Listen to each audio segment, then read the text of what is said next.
and demo session right after the AGM. And don't forget our wrap-up yoga in the morning here in Australia, and at the end of day 2 for most of the attendees. So I guess that's it, Grace. And nothing else, I think. No, that's it. All good to go. And please don't forget, there are a few competitions going on around the photos, around the activity in Hua. So if you would like to win a solar t-shirt, then please participate in those, and Grace will send you some nice awards after the conference. So let's move on with the keynote. I've been following Samuel's work for quite some time now, and it's been just, I think, last year when we actually started to collaborate on an interesting and a challenging project, for the lack of a better word. And it was just about the same time when the whole COVID pandemic started. And despite all the challenges we went through, we managed to put forward a really nice proposal and to do a lot of work in a short time. And it was a really big privilege to learn from Samuel and to pick up on his experience and to go through one really interesting process of the grant that we were writing. So I picked up just a few bits and pieces from Samuel's really rich biography, and I won't be spending a lot of time on that part because Samuel has really interesting things to talk about. So Samuel Giff is a head of research group and a full professor of educational assessment and psychology at the University of Luxembourg. His research focuses on educational psychology, psychological assessment, personality psychology, cognitive psychology, and psychological methodology. For several years now, Samuel has been working on the assessment of transversal or soft skills such as problem solving and collaboration, and their role in the classroom, at work, and in private life. He also takes strong interest into the use of log file data and learning analytics for summative and formative assessment purposes, and he and his team are dedicated in increasing and understanding the measurement and the application of cognitive and non-cognitive skills and that shape our lives. So I won't be talking anymore. Samuel, please take us to another great presentation. Thank you. Thank you so much for those too kind words, I would almost have to say. And I think as everybody who's joining from Europe now, we are in the good position that it's just like, let's say, a normal time of the day. So thanks to everybody who joins, let's say, either very early in the morning. I don't know whether Nia can make it because I believe it's 5:30 Pacific time on the West Coast, and also for those that spend that join us late at night. So let me see that I share my screen. Here we go. Yes, so I thought I would start with this slide and by saying thank you for the kind invitation. And I took this slide from the website of the conference. So just to remind us all how nice it would have been to actually meet in person at this very nice location. But I'm happy that all of you join now virtually, and let's see how that works. And I have to say, initially, when I received the invitation to the keynote, I was, of course, honored, but I was also a bit surprised and stunned because I do work on learning analytics and I'm interested in learning analytics and I use it to some extent, but really my background and some of my focus has been a little bit different. It's more in psychology, and I would probably say that every single one of you knows more about learning analytics than I do. So that's what I kept in mind when I prepared the presentation. I took, let's say, the kind of outside understanding and perspective that I gathered about learning analytics from from my psychological perspective on the field, and try to think about what are questions that I would be interested in and where I would like to see maybe stronger connections between the areas that I originally come from and learning analytics, and questions that I would like to ask people like you working in learning analytics. So it's more like, what I would like to do in this talk is more like asking questions, some of them maybe a bit provocative, and not giving too many answers. And maybe we can later discuss that in detail in the Q&A sessions. So I started out actually by looking at a couple of definitions, and when I did that, of course, I found several of them. And I think what is at the core of them is that learning analytics really is an emerging field that touches into a number of different other fields. And it also shows that the field is still developing in a way that it doesn't have a very clear-cut definition. Of course, it's about learning, and it's about finding traces of learning, and it's about analyzing learning. But that is about the common core that you find in these definitions. So you could say that basically learning analytics touches into a number of different fields, for instance, statistics and machine learning. And from a content perspective, the two that, in my perspective, probably are the two that are most closely connected to learning analytics are education and psychology. And those happen to be the areas where I have been working in. So that's where I would like to zoom in a little bit in this talk, looking at learning analytics and how it relates to education and psychology, and more specifically to these four different areas, because those are the classes that I can put on. I can put on the classes of a cognitive psychologist, of a personality psychologist, educational psychologist, and also education policy. And I would like to actually, so basically this discussion and this presentation has 4 blocks, and they are along the lines of these 4 content areas. And what would, for instance, a cognitive psychologist say what they are interested in, and what are the relevant questions to learning analytics? So this is what I want to do with you now over the next, let's say, 45 minutes. And before starting with that, it's really important to me to say that this entire talk, initially I thought maybe I could, just present some of my research or talk a little bit about large-scale assessments. And I have several presentations that I just could have pulled out of the drawer. But I thought, no, maybe I just want to do something a bit more really targeted at, what I have been wondering about the field of learning analytics. But the downside of that is, or maybe it's not even a downside, that this entire presentation is about my thoughts, my impressions, and partly my opinions, which are by nature selective and not objective. So this presentation is not supposed to be representative, or it's not supposed to be the truth.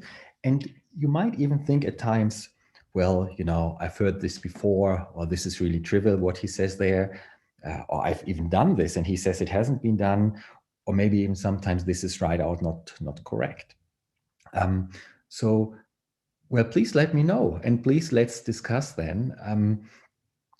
Yeah, let's see what I can say as an active, as to some extent a part of a researcher who is part of the field of learning analytics, but also who is a very active and sometimes a bit of an outside observer.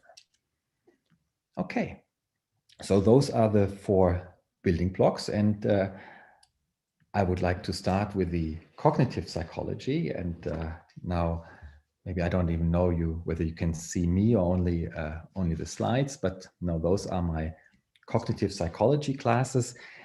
And well, generally, when you talk about cognitive psychology, you can say that this is about how thinking and mental processes take place in a variety of on a variety of topics.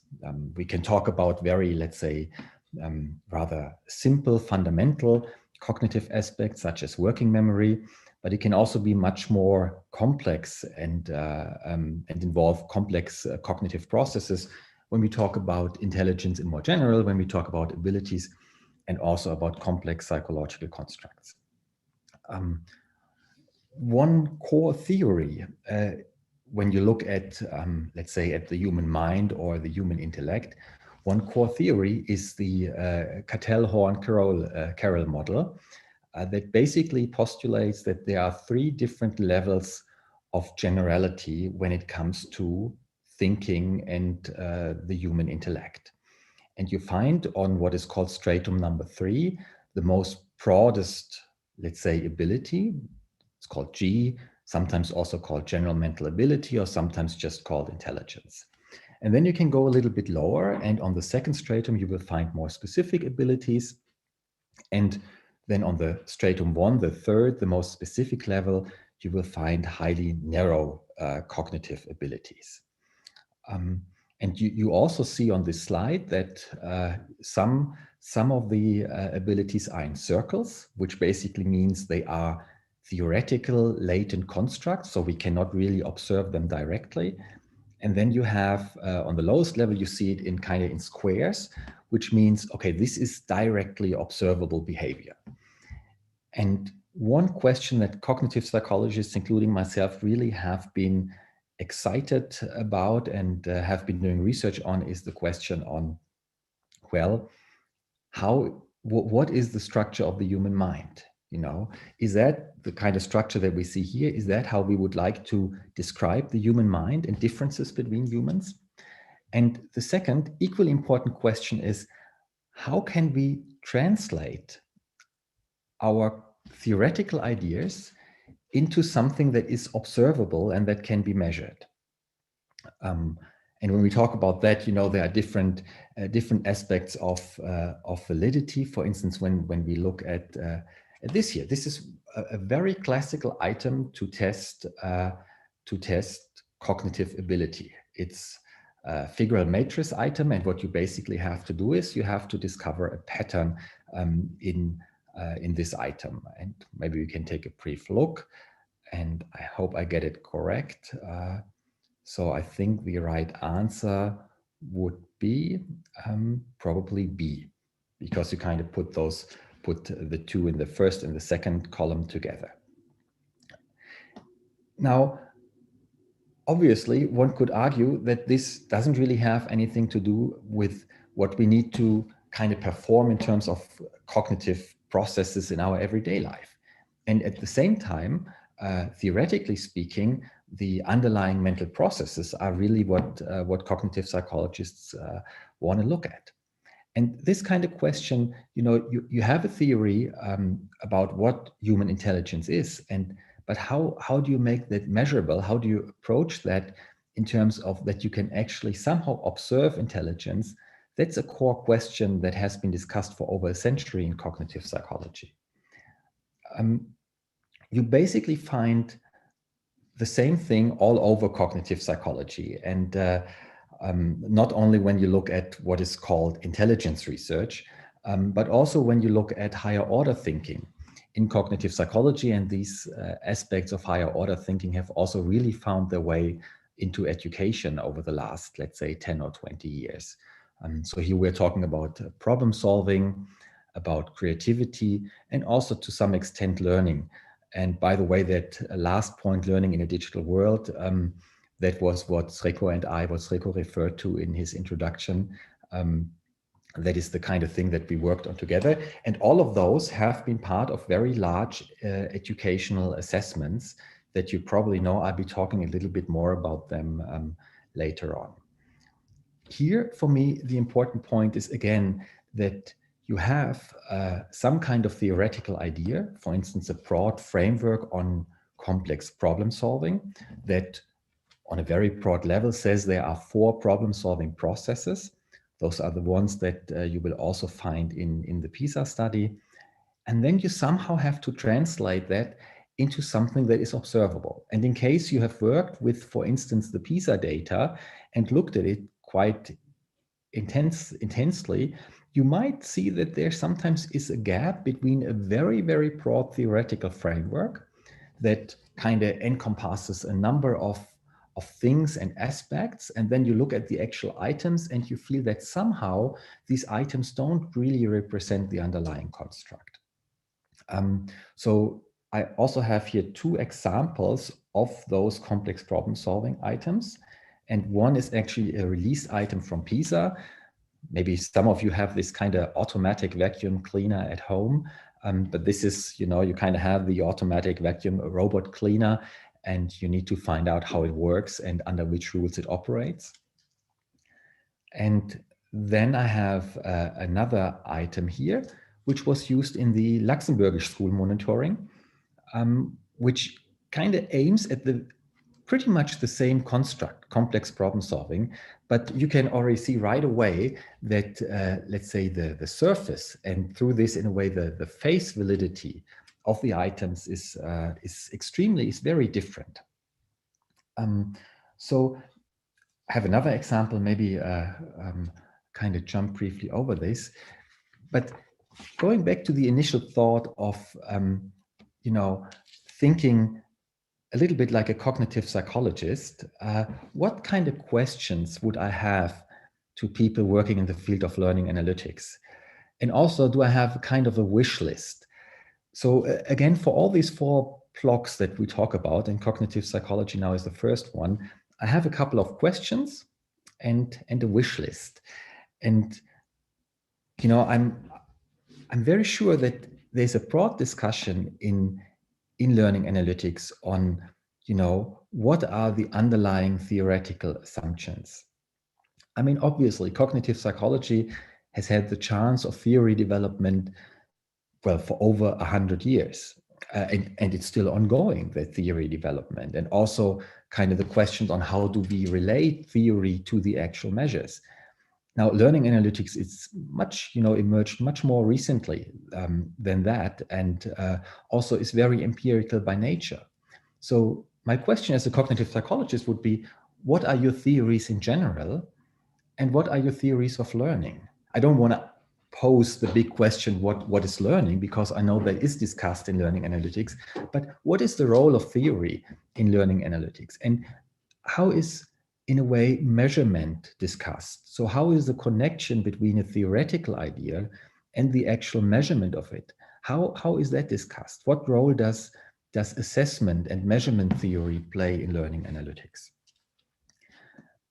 And if I could have a wish list, I would, you know, I would like to see some compelling evidence that learning analytics really tells us something, whatever that is, about the human mind, that we can learn something in cognitive psychology from learning analytics. And that maybe we even find methods, and that's something that also is discussed a lot in cognitive psychology, that kind of take apart intra-individual differences. So for instance, how does learning and ability change over time within a person and also across persons? What I also kind of, in summing up on the cognitive psychology perspective, I kind of thought, you know, we all have these devils and angels in us. And what would I say if the devil was sitting on my back, and what would I say if the angel was sitting on my back? And so there are kind of 2, let's say, opposing statements driven, let's say, from a different mindset on cognitive psychology and learning analytics. So the devil here, the devil in me would say, well, you know, strong theory is the one building block of scientific disciplines, and to some extent, I find this is lacking in learning analytics, and I'm missing the necessary theoretical strength. And the angel would maybe say, well, it's always complementary. Data and theory kind of work together. And maybe this is where also learning analytics, mainly data-driven, and then cognitive psychology, which is more theory-driven, where they can connect and where they basically can advance each other by, in this sense, working together or looking more closely at each other. Now, this would be, let's say, the cognitive psychology classes on. But of course, you know, when you talk about learning analytics and learning, this is not only about ability, but it's also about what, you know, you might want to call non-cognitive aspects or personality psychology. So again, in a way, it's really a pity that we don't meet in person, because if we had met in person now, we would of course see immediately that we differ in many ways. You know, we differ in height and in weight. And you would also probably notice that I have a worryingly little hair, given that I just started my 5th decade of life. But apart from those, let's say, directly observable differences, we would also see that we differ in our personality and character. And this is basically what personality psychology is about. It's the branch of psychology that looks at differences in personalities and how these differences develop. And one of the core assumptions in personality psychology is that, let's say, maybe the most important aspect of personality, by definition, is very stable over time. Of course, there are states, we can have different moods. Personalities might also change. There can be, let's say, life events that really change your personality. But by and large, personality psychology is the psychology of traits, which means, there are, for instance, I have a couple of examples here, Big Five and Hexaco, but there are 5, by and large, stable traits that determine differences in personalities. And so the model that is most widely spread are the Big 5 personality traits in personality psychology. You might have heard of those. The 5 are Neuroticism, which basically means being very nervous, anxious, and worrying a lot about many things. Extraversion, which means outgoing. You like to be with people, you like to talk to people, you like to go to parties. Openness, which is more about being open to new ideas and to new cultural experiences. Agreeableness, and then conscientiousness. And you can see here the small pictures of, let's say, 5 very prototypical people. So you have Woody Allen for Neuroticism. I've never met her, but I would think Oprah Winfrey probably is rather extroverted. Bill Gates, Mother Teresa, and I believe from Harry Potter, Hermione Granger is a prototype of a conscientious person. Obviously, then these models have been used to connect to cognitive psychology. So here you see the so-called OFTSI model, openness, fluid and crystallized intelligence model, which basically says that openness to experience, so a high level of kind of being interested in new experiences, in being culturally interested, in being creative and imaginative, that this in the long run leads to higher levels of cognitive ability, like fluid intelligence, and also then to a higher level of knowledge, like crystallized intelligence. And of course, these kind of connected models where you have, let's say, cognitive psychology and personality psychology in it, you also find in education. And here's an example from my own research where we I would say that's basically, what's very close to learning analytics. Together with Val Shute from Florida, we kind of implemented a problem-solving model. And this problem-solving model had more cognitive components, as you see here, and also more personality components, and integrated that into the Plants and Zombies video game.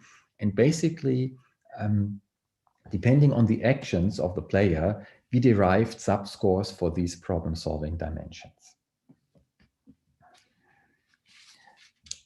So, but at the end of the day, when you look, so this is an example of where actually, you kind of can marry the learning analytics approach with personality and cognitive psychology. But when you look at personality psychology by and large, the methods they use are questionnaires.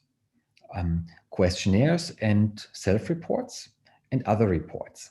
So this is, again, when I look at learning analytics as a personality psychologist, the question that first comes to my mind is, is learning analytics relevant for me as a personality psychologist? Is there something I can learn from learning analytics? And how would that be the case, given that, personality psychology looks at traits and stable factors? And how can I relate my understanding of personality to the kind of indicators that are used in learning analytics. And also, what about methods? There are some approaches that kind of, they try to use, big data to derive personality about people. I think we all have heard of these, let's say, Facebook studies or social media studies. But in terms of really integrating different methods, wouldn't that be something where learning analytics and personality psychology are, let's say, in 90% of what they do, are so far apart that it could be really beneficial to sit together and discuss?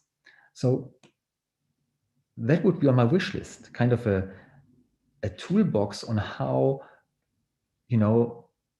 methods from learning analytics could be used also in personality psychology to draw a broader picture.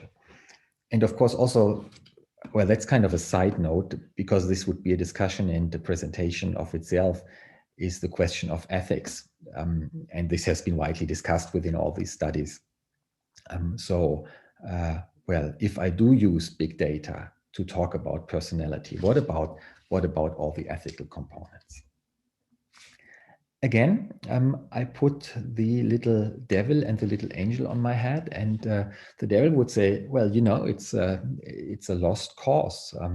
Personality and learning analytics, they don't really have much in common. The entire traditions, the methods, there might be a niche where learning analytics has a place in personality psychology, but in general, there's nothing really I, as a personality psychologist, could learn from learning analytics.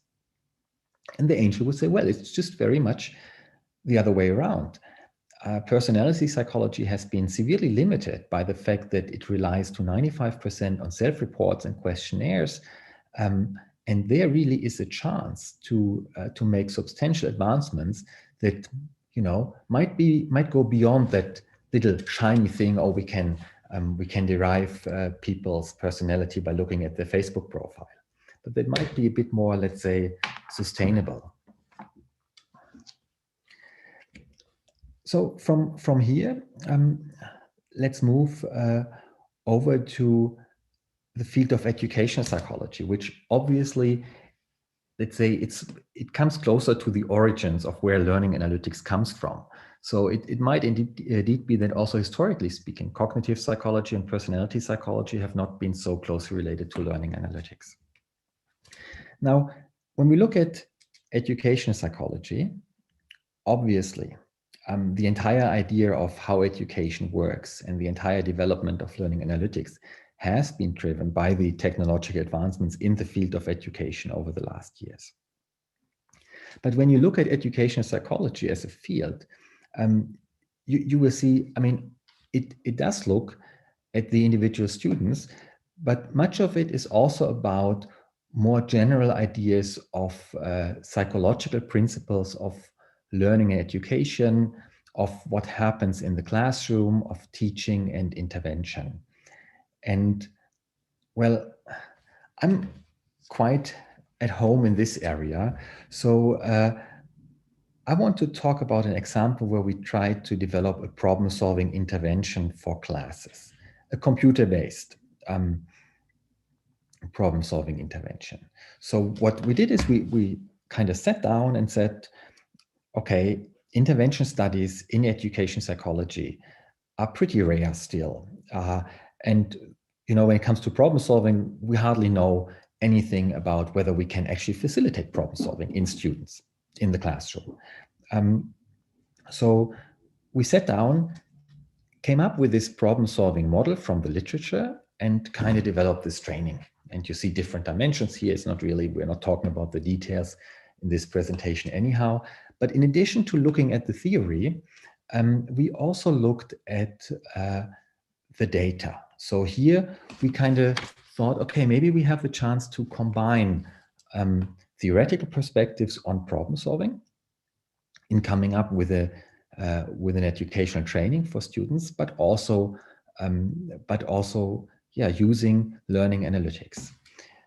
And for instance, what we did here is we looked at whether the strategy that students use, whether that changes during one session.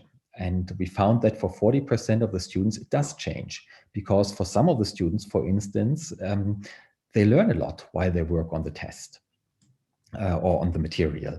Whereas for others, you know, they are engaged and motivated in the beginning, and then it really drops. For 60%, you know, that seems to be pretty stable. So they kind of tend to have the same approach across a session to the learning materials. Well, anyhow, so we took these insights theoretically and empirically and developed the training. You see some screenshots here. We had this little animal that is supposed to keep students engaged to the extent possible. But I think what is important here for what we're discussing here is that we also noted that, you know, sometimes there seems to be the idea inherent that you can extract everything you need from the data that you have available. And we found that this is, you know, I mean, first of all, availability of data really is an issue. But once you kind of have data available, the question is really, you know, can you really get information about all aspects of problem solving or all aspects of learning? Or put differently, you know, of course, you do need theory in many respects to kind of, well, not only, but also to fill the gaps, because even if you have big data, even if you have immensely rich data sets, you know, you cannot extract everything that is relevant from that. And that question becomes maybe even a bit more, let's say, pronounced or more difficult to solve when you look at educational psychology on a more generic level. And when you say, well, of course, there is the individual student, which is not depicted here. But then, of course, you want to generalize. You want to look, for instance, at the classroom level, or you want to go to the school level, or maybe even to the system level. So the question really is here, let me see, yeah. In a way comparable to what I already asked, what are the theories of learning and the human mind that are used for educational purposes in learning analytics? And how can this be generalized to an extent that it really covers the breadth of educational psychology, which of course is the individual student? So obviously, I think there the match is kind of immediately obvious. But, you know, education psychology also involves a lot on, let's say, classroom management, and a lot on the system level, on the school district level, and then even when we talk about entire countries. And a while ago, I was involved in Pisa for schools, where the assessments from Pisa can be used in specific schools and school districts. And there, that question is, you know, how can we use new methods like learning analytics and the methods or the toolbox from learning analytics? How can we use that to actually, you know, inform, and that will kind of lead us to the last building block in a second, inform also policy making. So what I would like to see here is a network between learning analytics and, let's say, the adjacent fields, not only education psychology, but also the learning sciences, education, and of course, education psychology. And as a user who is, I have to say, might again also be a bit age-related, who is not so proficient with new software or with also digging into new software approaches, I was sometimes wondering about, let's say, the availability of easy to use learning analytics software. And of course, data availability, which I think, you know, we all assume we live in a time where data is so easily available, but in fact, when it, you know, when you look at it more closely, it's not that, the story is not that easy. Again, I had briefly a devil and then an angel sitting on my back, and the devil would say, you know, at the end of the day, okay, you can use learning analytics in education psychology to look at individual student learning, but if you want to move beyond that, it might just be too idiosyncratic and too micro level to tell us anything more about that. And the angel would say, you know, even on the class, the school, and the system level, you know, we really don't know what's happening in many respects. We might see outcome markers, we might be able to correlate them with certain, let's say, environmental factors, but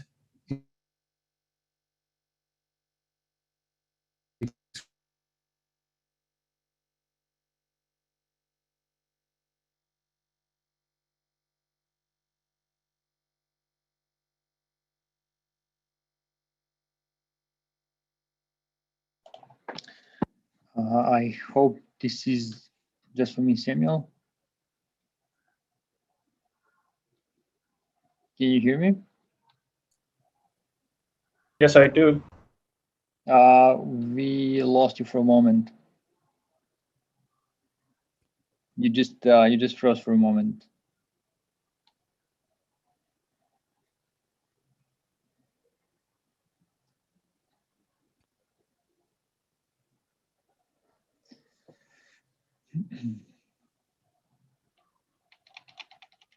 Well, that's one of the.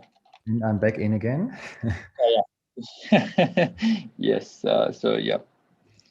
Apologies. I will just kind of go right ahead. I assume the break wasn't too long. No, just a second or two. So, but yeah. Okay. So yes, moving to the last block of educational policy, which is a field that has really changed immensely over the last few decades. And when you look at the field, you will mainly see, you will see that there is some, let's say, qualitative work on educational policy where, let's say, processes and structures are discussed, but you will see that, well, the bulk of the field nowadays is empirical work driven by national and international monitoring efforts. And that there has been, let's say, really a pitch in accountability of educational systems. And something that is really at the forefront here are educational large-scale assessments. And I already briefly mentioned it before, but there is, for instance, the Pisa assessment. I always think about Pisa, also this nice leaning tower, but of course, more specifically, talking here about the program for international student assessment that takes place every 3 years and where 15-year-old students in, I believe, now over 80 countries nowadays are tested. And I think probably all of us have seen these kind of, let's say, these kind of international rankings. So the relative comparisons on where countries stand in their, for instance, mathematics performance. The core domains in these assessments are, for instance, mathematics, reading, and science. There has been a pitch also in problem solving over the last cycles. And this entire idea, let's say, moving a little bit away from ability towards literacy and competency, which basically means, the skills students have, they are acquired and they can be enhanced and facilitated through learning. I believe that has come a lot through these large-scale assessments. So in a way, learning analytics and the idea of tracing learning, because it helps facilitate students, is very closely connected to this idea of literacy and competency. Now, obviously, I think PISA is the large-scale assessment that is most out there in the news. It's the largest, the biggest in a way, but there are plenty of others as well. You see some examples here. Some of them are international. There are many national efforts. For instance, the school monitoring EBSTAN in Luxembourg, very small country where I'm working at the moment, or NAEP in the US. And interestingly, almost all these assessments have over the last few years switched to computer-based assessment. So suddenly, all this aspect of educational technology is relevant. Suddenly, there is this rich data of 5,000 representative 15-year-old students across 80 countries, or 60 countries. So, of course, that really begs the question, well, what can areas such as learning analytics, what role can they play in advancing these large-scale assessments, also from the perspective on informing educational policy and also to inform practical stakeholders and policymakers? I have one brief example. I'm not going to go into detail here, but here's something that we did with the Pisa data. And we looked at, again, at problem-solving strategies. So we didn't look at problem-solving score, not at overall performance, but basically we used the behaviors to look at the strategy. And here you can see just one example of how this can be interesting to educational stakeholders and policymakers. Because you see, we took here the two orange bars, you know, they are marked, you see here. And you just see that in Hungary, more students have these middle orange bars as compared to all countries. And there was, well, in terms of content, this finding meant that Hungarian students who are good problem solvers tend to use more complex strategies as compared to the average countries that participated in Pisa.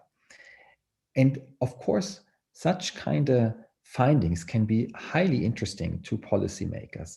So if you can use learning analytics to show that you gather an understanding that goes beyond what you just know by the fact that, you know, a student has solved a problem, or that the country average is 510 as opposed to 495.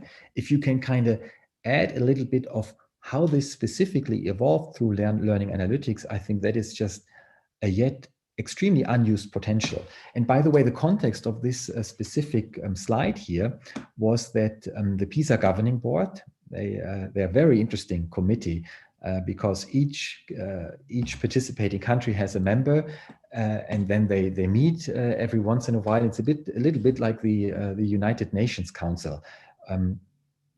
So they wanted to know that, you know, after they started running Pisa by and large computer-based in 2012, whether actually, you know, you can use all that data at all to add to the content, to add to the reporting. And so they asked us to do a showcase study, and that's what we did. And as a result, they said, okay, if we really see that this data can be used, we are willing to make this, the process data publicly available, in addition to the overall performance data. So when we talk again a little bit more broadly and look at the overarching policy aims of large-scale assessments, you see that, of course, large-scale assessments look at comparing and benchmarking countries and economies. And the most interesting thing also in the media is, you know, how do we perform as compared to other countries? That's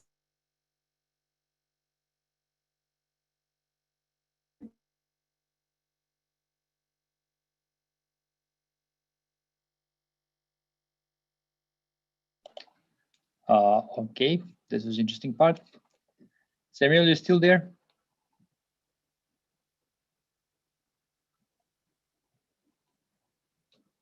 Let's wait a few seconds.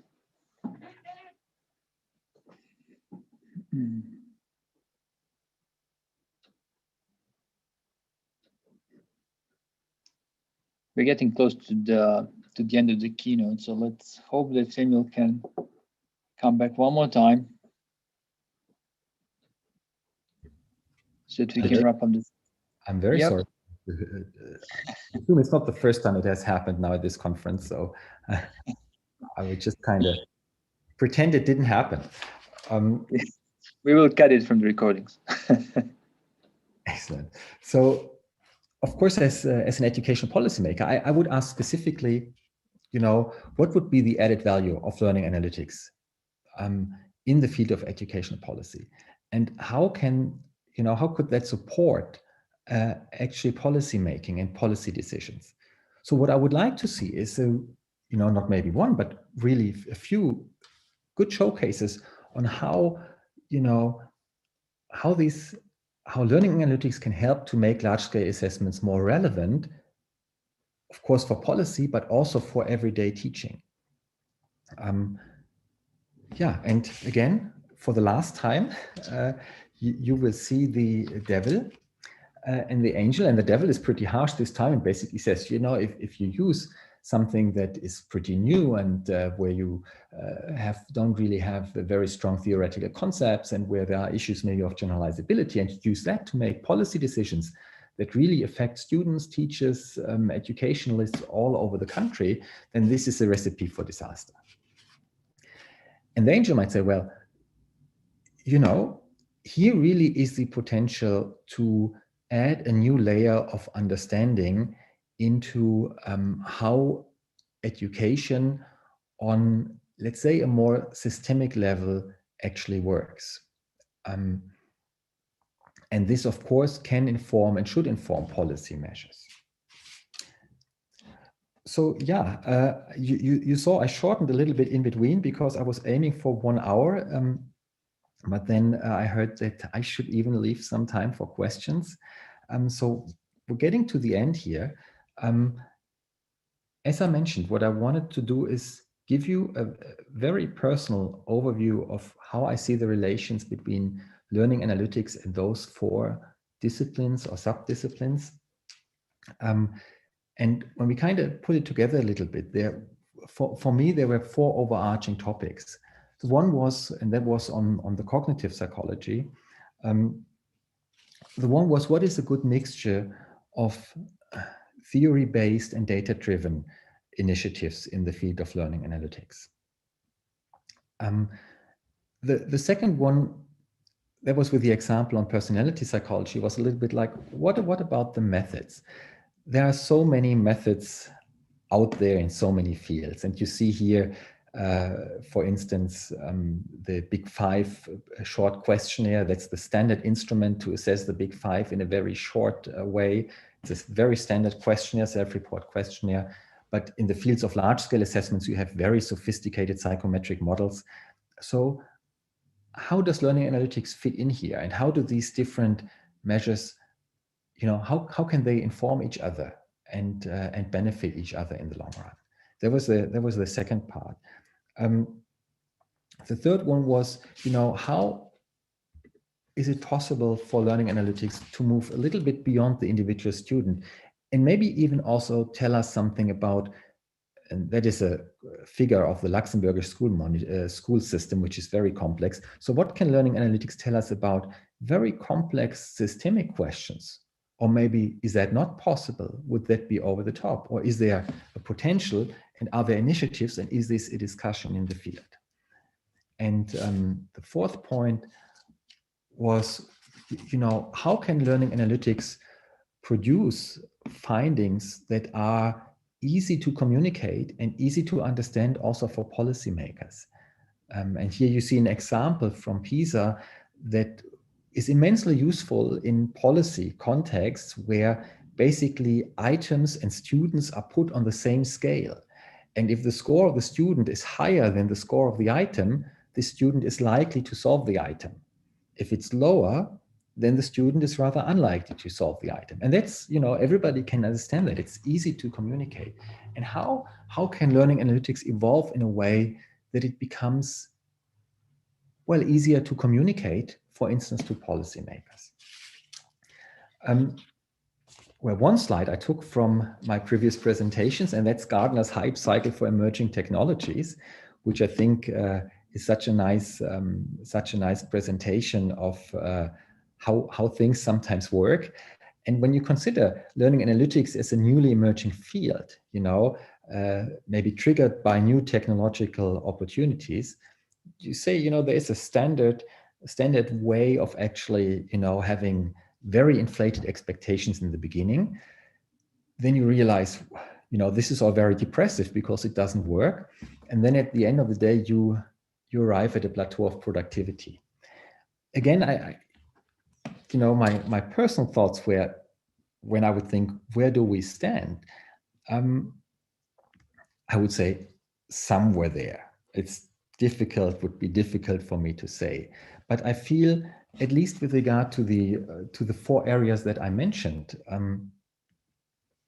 that we are not yet really there at the plateau of productivity. But I would be very happy to hear your thoughts on that.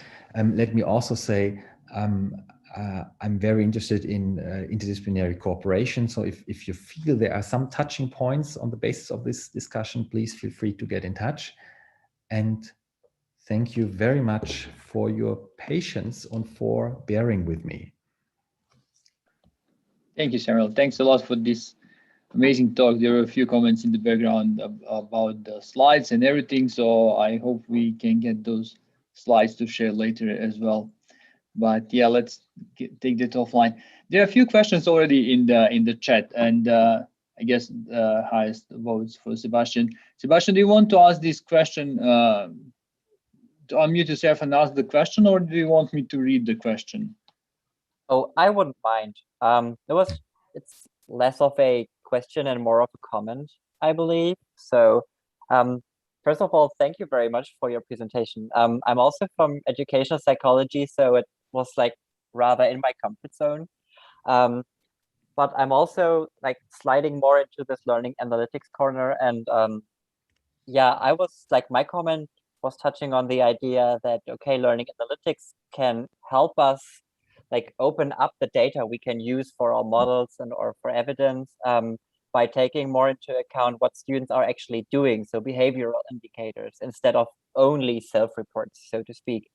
But I also see at least the challenge to define valid or reliable behavioral indicators for whatever. So I'm more into collaborative learning, and something like mood or motivation and participation and everything that's off system is very difficult to assess using only behavioral trace data. So yeah, what are your thoughts on like what learning analytics can add actually to your work, for example?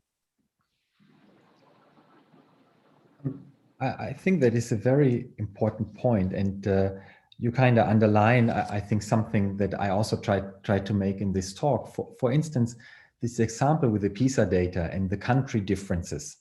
For me, it was one of those typical cases. We looked at it and thought, okay, maybe we can say something generalizable. But then we looked at all the data and thought, no, that's really getting too complicated and we don't have the resources for that. So at the end of the day, we used one single item. And the results for this one single item were good. And the governing board was happy that at least something came out. But it has never really been scaled up, let's say, to 10 items or to the entire set of problem-solving items. So I don't have a solution for that, but I think awareness of the fact that you quickly get to specific findings and non-generalizable solutions, but to scaling it up, that is really a challenge. And there might also really be the point where you really have to be very clear about what is not achievable and what is not realistic. Many papers that I see out there with great models that try to make use of process data, really always a question of generalizable pops up. So yeah, it would be great if you could integrate that into your research and cross-validate and look at how to really scale it up. Yeah, I couldn't agree more. It's a really great point, Sebastian. Thanks a lot. I guess we have time for maybe 2 more questions or comments. Stephanie, would you like to ask your question now, or? Sure. Well, I think I forgot a word. So I've had conversations with Val Shute about stealth assessment and whether she felt it was okay to consider stealth assessment a part of or a kind of learning analytics. And she says yes. So for me, that helps put a little weight on the angel questions rather than the devil questions. But I'm wondering, since you've published with Val and know her work, how does the ways that she's used stealth assessment to push both theory and measurement help? Does that help you think about learning analytics and put a little more weight on the angel side? I would say definitely yes. And Well, actually, when we did that cooperation together, I was actually wondering, are we doing now learning analytics together, or is that something else? So it's good to hear that that you say that Val considers that as learning analytics, but it also shows how broad the field actually also in its definition is, and how the borders of that definition are sliding.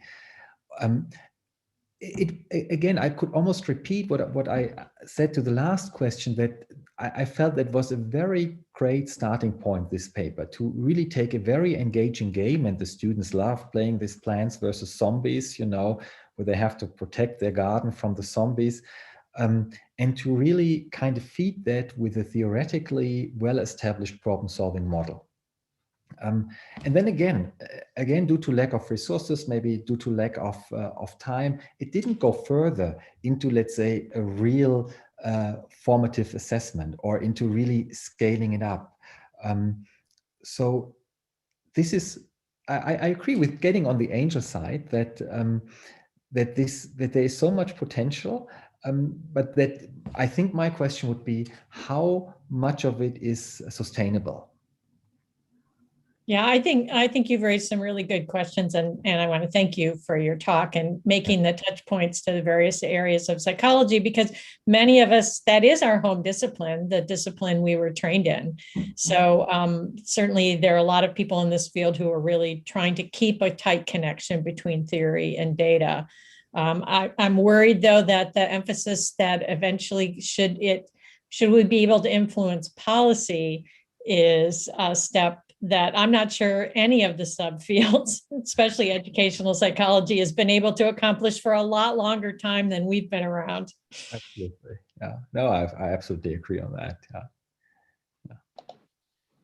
Yeah. Thanks a lot, Stephanie. Great point. Blaženka also raised a few good points there. Blaženka, would you like to talk about this, your comment now, or maybe to leave for the Q&A session later? As you like. If there is a tight schedule, we can leave it for the later, or I can explain it right now as it's according to the schedule. Please go ahead. I think we have some time. Okay. So first of all, Samuel, thank you very much for your presentation. And what Stephanie said, it's really true that many of us, maybe majority, actually step into the learning analytics from some other field. So this cross-fertilization of fields are quite vivid right now. And I myself, I'm a mathematician, but I research extensively in education as well, and decision-making. So my question is, it is again about the problem solving. So with my students, I really insist on problem posing and problem solving. So it obviously, it is connected to the theory that recognition, understanding, and describing the problem is sometimes even more important than the later stage, just let us solve something like that. And but it is not always easy to evaluate if you are really developing the competence of problem solving. The students develop that competence in the scope of the course. So of course there are questionnaires, in-depth analysis, diaries, and so on. Do you have any opinion on that? How to really have a kind of a support for some evidence that we are successful in that? I know it's not easy. Well, it's very easy, because I could say no, I don't. Or I wish I had. But I fully agree with you that the question whether we can actually facilitate, I mean, it doesn't depend whether we are talking about primary, secondary, or tertiary education, or lifelong learning. It's very difficult to actually really lift competencies and literacy in the way we would like to do it. And so it's much easier when you look at very specific aspects and you want to train or teach something very specific, that can easily be done. But the moment you talk about something more broadly speaking, that you want to become students to be better problem solvers, not just, you know, when reading a specific book, but when reading books in general, or not just when looking at one website, but when looking at websites and information in general to critically evaluate it, that I really have to say, when you look at the training literature and interventions, it's not too promising.